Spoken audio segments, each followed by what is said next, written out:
أعوذ بالله من الشيطان الرجيم. بسم الله الرحمن الرحيم. محمد رسول الله والذين معه أشداء على الكفار رحماء بينهم تراهم ركعا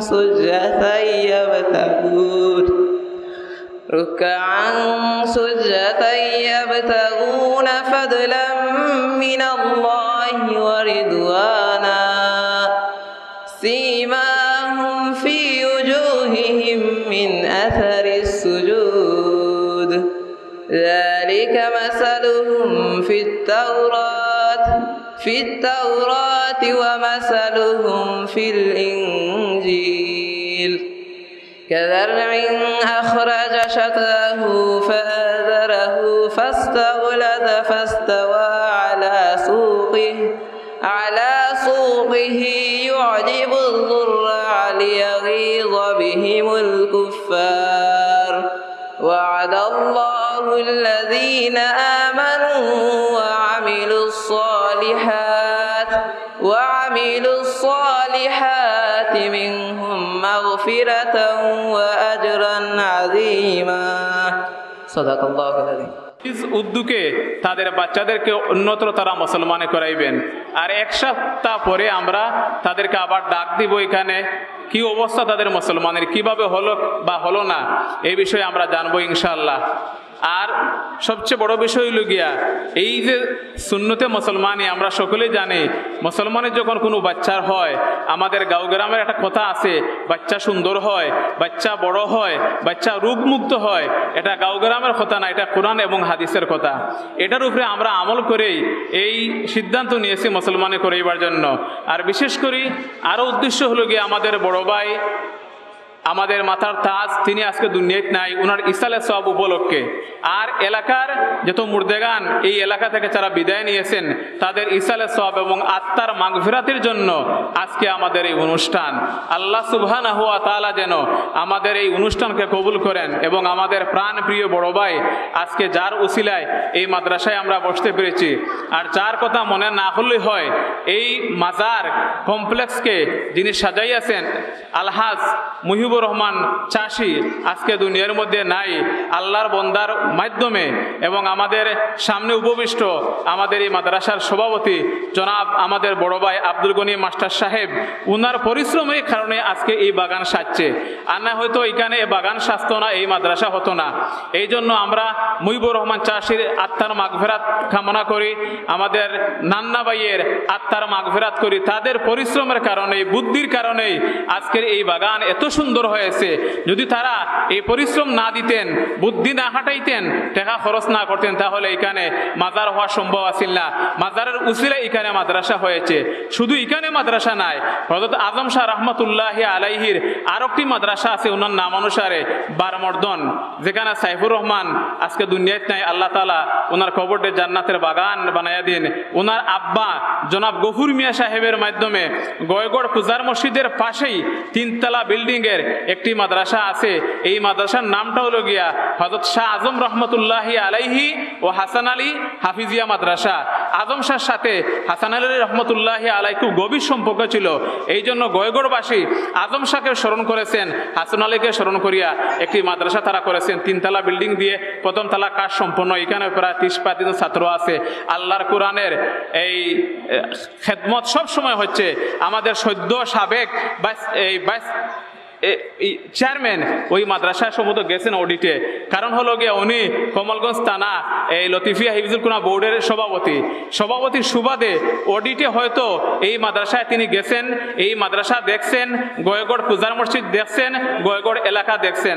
আলহামদুলিল্লাহ, যদি কোনো মানুষ এই জমিন থেকে সৎ কাম করিয়া যাইতে পারে তাহলে কিয়ামত পর্যন্ত মানুষ ওই ব্যক্তিকে স্মরণ করে।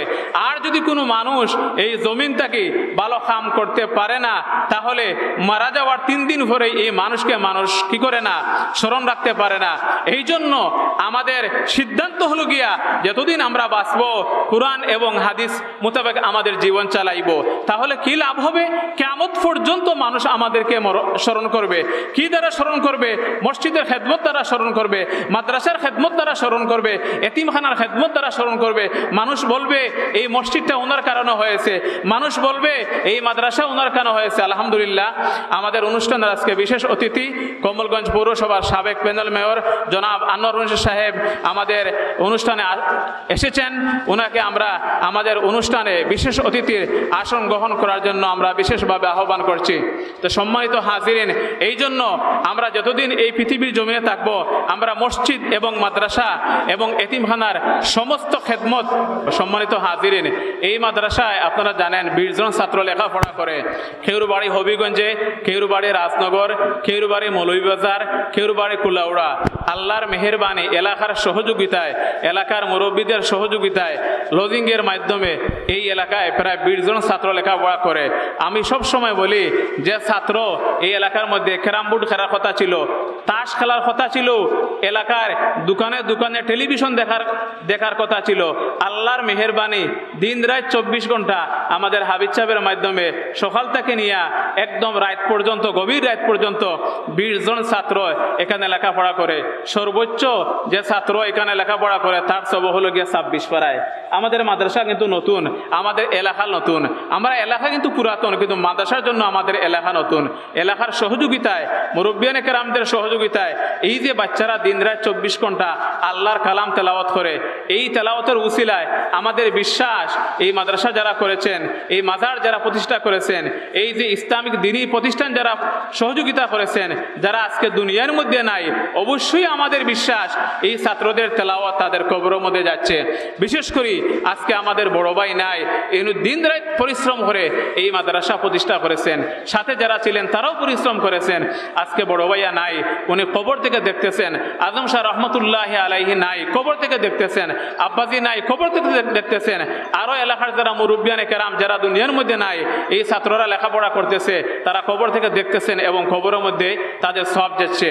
দুঃখের বিষয় হলো গিয়া, একটা বিষয় না বললেই আপনাদেরকে হয় না, মাদ্রাসা আমাদের এলাকায় হয়েছে, কিন্তু আমাদের যে ছাত্ররা এলাকার লেখাপড়া করে, আমরা যারা অভিভাবক আছি আমরা খুব গাফিল। এমনও অভিভাবক আছে তার ছেলে এই মাদ্রাসায় 10 পারার সবক না 5 পারার সবক না 8 পারার সবক কখনো বলতে পারবে না। এটা দুঃখের বিষয়। কারণ হলো গিয়া ছাত্রের সাথে বাবার সম্পর্ক কম, এই জন্য বলতে পারে না। বাবার সাথে আমাদের মাদ্রাসার হাফিজ সাহেবের সম্পর্ক কম, এই জন্য বলতে পারে না। নিয়ম হলো গিয়া আমার ছাত্র যদি হাফিজি শাখায় পড়ে, আমি খবর লইতে হবে আমার ছাত্র প্রতিদিন কয় পৃষ্ঠা মুখস্থ করেছে, কি পড়েছে কি পড়লো না, মাদ্রাসায় গেছে কি গেছে না, এই বিষয়ে আমার খবর লইতে হবে। তাহলে আমার ছাত্র, আমার ছেলে অন্তত 2 বছরের ভিতরে আমার ছেলে আল্লাহর কোরআন শিখতে পারবে। এই জন্য আমরা যারা অভিভাবক যারা আছি আমরা সচেতন হব, আমরা নামাজি হব, আমরা আল্লাহওয়ালা হব। তাহলে আমার সন্তান অল্প দিনে আল্লাহর কোরআন শিখতে পারবে। আল্লাহর কোরআন শক্তি করে শেখা যায় না, আল্লাহর কোরআন টেকা দিয়ে শেখা যায় না, আল্লাহর কোরআন মস্তানি করে শেখা যায় না, আল্লাহর কোরআন জ্ঞান দিয়ে শেখা যায় না। আল্লাহর কোরআন শিখতে হইলে গিয়া আল্লাহর দয়া লাগে। এই জন্য প্যারে হাজিরিন, আমরা যারা অভিভাবক যারা আছি আমরা সচেতন হব। আমরা সচেতন হলেই আমাদের ছাত্ররা খুব তাড়াতাড়ি হাফিজ হতে পারবে।